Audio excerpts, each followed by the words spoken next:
भगी और नारायण ने या के पीठ पे एक मुकदरा धर दई और जैसे नारायण ने एक मुकदरा धरी सो या को राम नाम सत्य है बोले।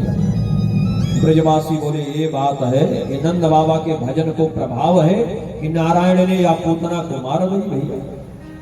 सब ब्रजवासी गदगद हो गए। नंद बाबा से बोले पर एक बात है, ये गोकुल और मथुरा को रास्ता बंद कर गई है पूतना। कितनो भारी भरकम शरीर 12 किलोमीटर का। तो नंद बाबा बोले या को अंतिम संस्कार करो, जलाओ या को। ब्रजवासी हाथ जोड़ लिए, बोले नंद बाबा ये 12 किलोमीटर लंबी चौड़ी शरीर कौन उठावेगा। नंद बाबा बोले या के शरीर को उठावे की जरूरत ना है, सब अपने अपने घर जाओ, अपने अपने घर से फरसा, अपने अपने घर से कुल्हाड़ी लेके आओ, या के शरीर को जहां तहां से काट कर या के गिरने से जो वृक्ष टूट गए हैं उनकी लकड़ियां या के ऊपर पटक दो और आग लगा दो। बस सब ब्रजवासी दौड़ते हुए भैया जा करके अपने अपने घर पहुंचे, अपने अपने घरन पे फरसा, अपने अपने घरन पे कुल्हाड़ी लेकर आए। पूतना के शरीर को जहां तहां से काट दिया और पूतना के शरीर पर जो वृक्षों की लकड़ियां टूट गई थी उन्हें पटक के आग लगा दिया। पूतना का पूरा शरीर धू धू करके जलने लगा। सुखदेव बाबा कहते प्यारे परीक्षित, जब पूतना की शरीर जल रही थी तो पूतना के शरीर से अगर तगर चंदन की खुशबू आ रही थी। ऐसा कौन सा कर्म किया था कि इसके शरीर से भैया सुगंध आ रही थी। सुखदेव बाबा कहते हैं परीक्षित, जिसके दुग्ध का पान भगवान कर ले उसके शरीर से तो सुगंध ही आएगी। इसीलिए पूतना के शरीर से अगर तगर की सुंदर खुशबू आ रही थी, सुंदर सुगंध आ रही थी। मलयागिरी चंदन की जैसे लकड़ी जलती है तो देखो कितनी सुंदर सुगंध आती है, वैसे सुगंध आ रही थी पूतना के शरीर से। पूतना भगवान को मारने आई थी, लेकिन भगवान श्री हरि ने पूतना को वह गति दी जो गति मां यशोदा को मिलनी चाहिए। लेभे गतिम धातृचिताम ततोन्यम, मां यशोदा की गति दे दी। कमवा दयालुम शरणम ब्रजेम, ऐसे दयालु कृपालु परमात्मा को छोड़ करके लोग जाने कहां कहां जाते हैं भैया, जा करके भटकते रहते हैं। जबकि भगवान ने गीता जी में अर्जुन को समझाया है, अर्जुन श्रेयान स्वधर्मो विगुणः पर धर्मा स्वानुतिष्ठति, स्वधर्मे निधनम श्रेया पर धर्मो भयावह। जो सनातन धर्म की इतनी विशालता है, इस सनातन धर्म में भगवान श्री राम, भगवान श्री श्याम, भगवान भोलेनाथ, माँ भगवती दुर्गा, भगवान नारायण, भगवान विष्णु, इनको छोड़ करके, भगवान गणेश जी को छोड़ करके जो अन्य धर्मों में जा करके ईंट पत्थरों पर अपना माथा पटकते हैं, बोले वो उनसे बड़ा दुर्भाग्यशाली संसार में कोई हो ही नहीं सकता। वही सबसे बड़े दुर्भाग्यशाली। जब हम अपने धर्म को अगर स्वीकार नहीं कर पाएंगे तो दूसरे का धर्म हमें भय ही देने वाला होगा। पर धर्मो भयावह। इसीलिए भक्तों ने बड़े भाव से गाया है भैया, और हर कथा में हम लोग 2 लाइन इस भजन को जरूर गाते हैं। श्री राम कथा के सरस कथावाचक प्रेम मूर्ति संत श्री प्रेम भूषण जी महाराज का गाया हुआ ये प्यारा सा भजन है। हम लोग भी आनंद लाभ लें। भगवान की कृपा, भगवान की करुणा का इसमें वर्णन है। बड़े प्रेम के साथ गाते हैं कि करुणा निधान रहुआ जगत के दाता, करुणा निधान रहुआ जगत के दाता। जय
मान रुआ जगत के दाता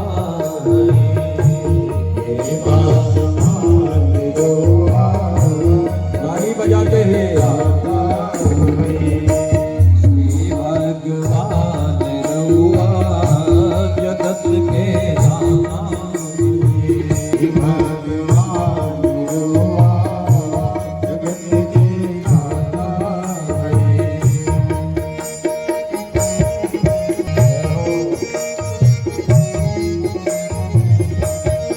आके मार देनी ग्राह के मार। हम लोगों ने कथा सुनी है गजेंद्र की भैया, कैसे गजेंद्र का भगवान ने उद्धार किया, वही भाव है। ग्राह के मार देनी ग्राह के मार देनी गज के उबार ले जाने जहान रुआ जाने जहान रुआ जगत के दाता श्री भगवान रुआ जगत के दाता श्री भगवान रुआ जगत के दाता रुआ निधान रुआ जगत के करुणा निधान रुआ जगत के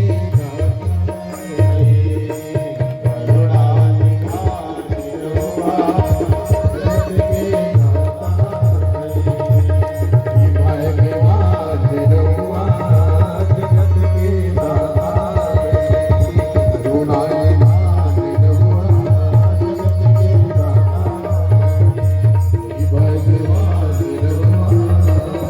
के दाता श्री भगवान रुआ जगत के दाता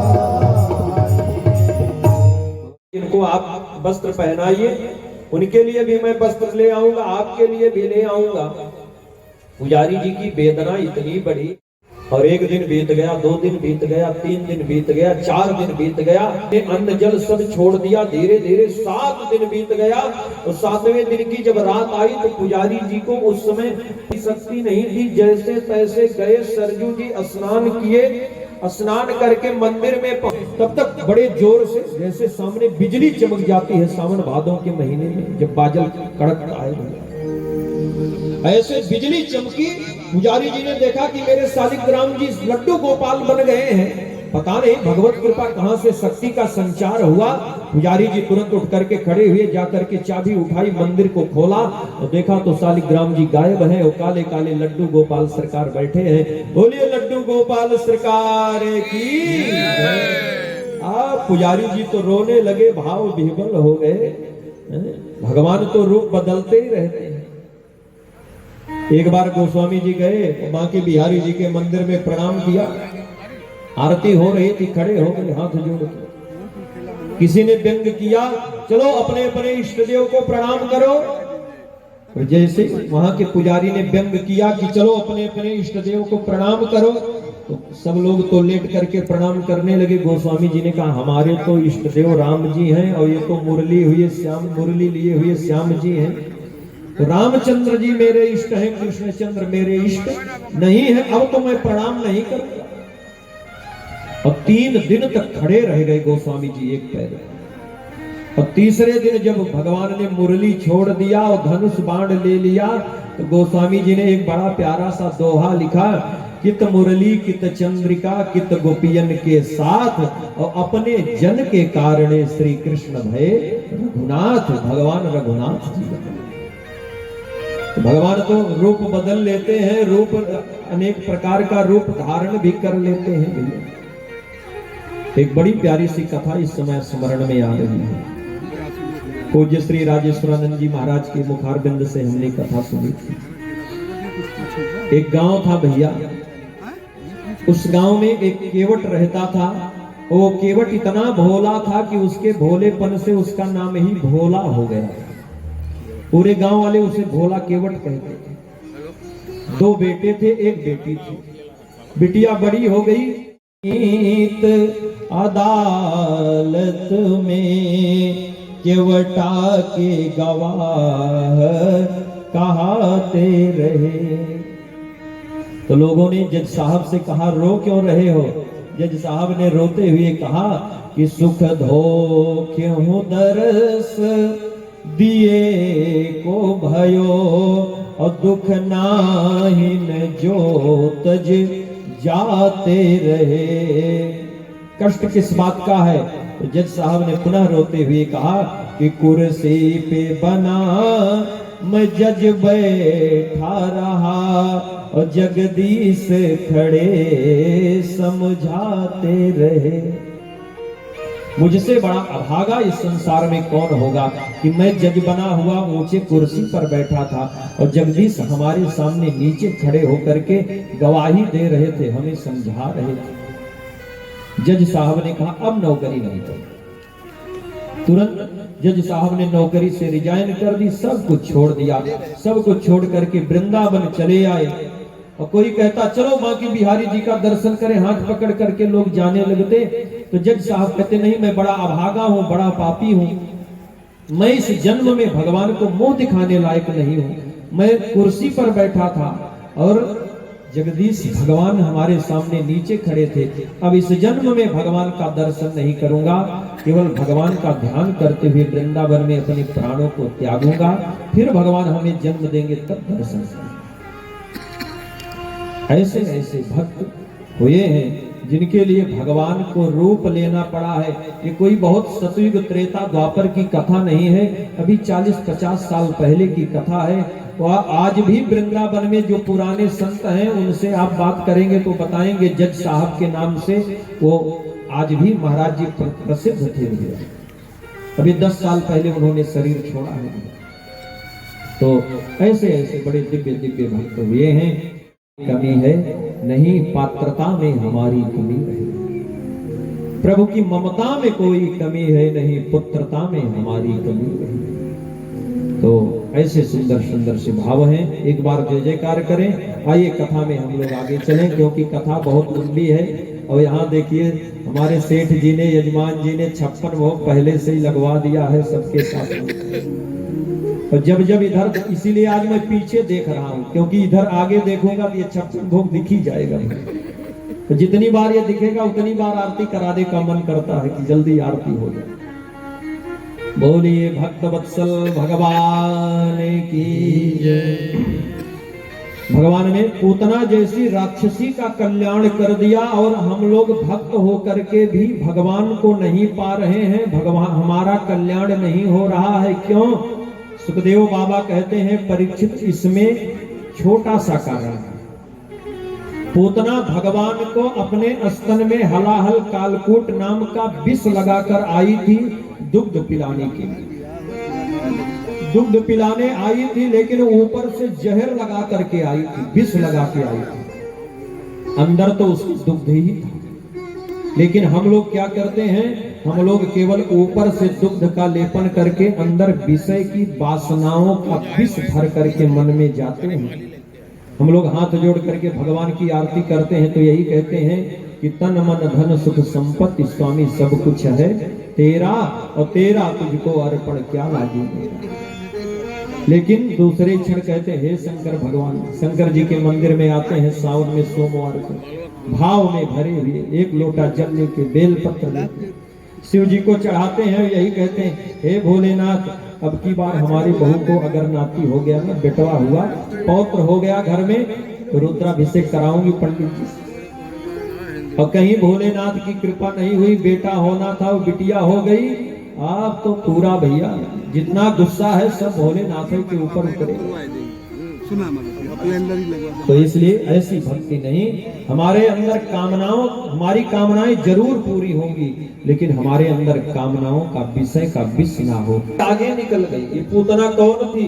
बोले ये पूर्व जन्म में राजा बलि की कन्या रत्नमाला थी। भगवान जब वामन रूप लेकर के राजा बलि की यज्ञशाला में पहुंचे, इसने भगवान को देखा, भगवान की सुंदरता को इसने देखा।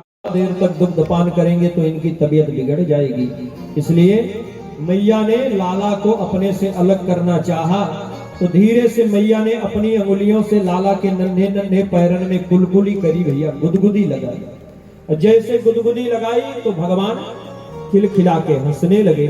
माँ का आस्तन मुख से छूट गया और भगवान को उठा करके मैया ने ऊपर फेंकना चाहा, पर जैसे ही भगवान ने अपना मुख खोला तो मैया को विश्व ब्रह्मांड का दर्शन करा दिया गया। मैया यशोदा मैया सोच रही थी कि ज्यादा देर तक लाला दुग्ध पान करेंगे तो इनकी तबीयत बिगड़ जाएगी, इसीलिए भगवान ने पूरे विश्व ब्रह्मांड का दर्शन माता जी को कराया। मानो भगवान ने कहा, मैया मेरी तबीयत गड़बड़ होने वाली नहीं है, मैं अकेले तुम्हारे दुग्ध का पान नहीं कर रहा हूँ, तुम्हारे दुग्ध का पान मेरे मुख से तो करोड़ों करोड़ों ब्रह्मांडों के अनंत जीव कर करके इस समय तृप्त हो रहे हैं मैया। अब मैया तो घबरा गई, भगवान ने अपनी माया को समेट लिया, भगवान को मैया ऊपर फेंकने लगी बड़े प्रेम से।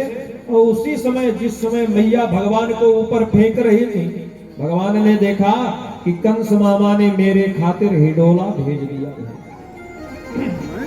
हिडोला का मतलब सुखदेव बाबा कहते हैं, परीक्षित दैत्यो नामना तृणावर्तः कंस भृत्य प्रणोदितः चक्रवात स्वरूपेण जहारासिनमर। तृणावर्त नाम का दैत्य चक्रवात के रूप में भयानक आंधी तूफान के रूप में चला मारने के लिए। भगवान ने सोचा कहीं ये दुष्ट मेरी माँ को भी साथ ले गया तो गड़बड़ होगा। भगवान ने अपने शरीर का भार बढ़ाया, मैया को वह भार असहनीय हुआ तो मैया ने धीरे से कन्हैया को उठा करके नीचे चटाई पर बैठा दिया आंगन में। लाला ने थोड़ी देर खेल ले, हल्को है जावेगो, फिर मैं आके तो को ले लूंगी। कह करके मैया घर का कोई काम याद आया तो मैया चली गई। इधर तृणावर्त भयानक आंधी तूफान के रूप में बवंडर के रूप में आया तो भगवान को उठा करके अपने कंधे पर बैठाया और लेकर के उड़ने लगा। पूरे ब्रज में गोकुल में इतनी भयानक आंधी आई है कि दिन में ही रात्रि हो गई भैया, चारों ओर धूल ही धूल भर गई, दिशाएं धूल से तृणों से आच्छादित हो गई, किसी को कुछ दिख नहीं रहा था।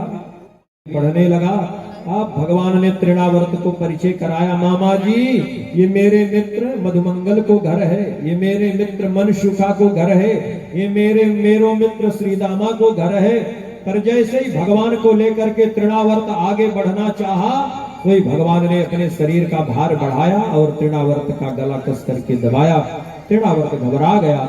भगवान ने तृणावर्त को ले आकर के नंद भवन के आंगन में रखे गए एक विशाल पत्थर के ऊपर पटक दिया।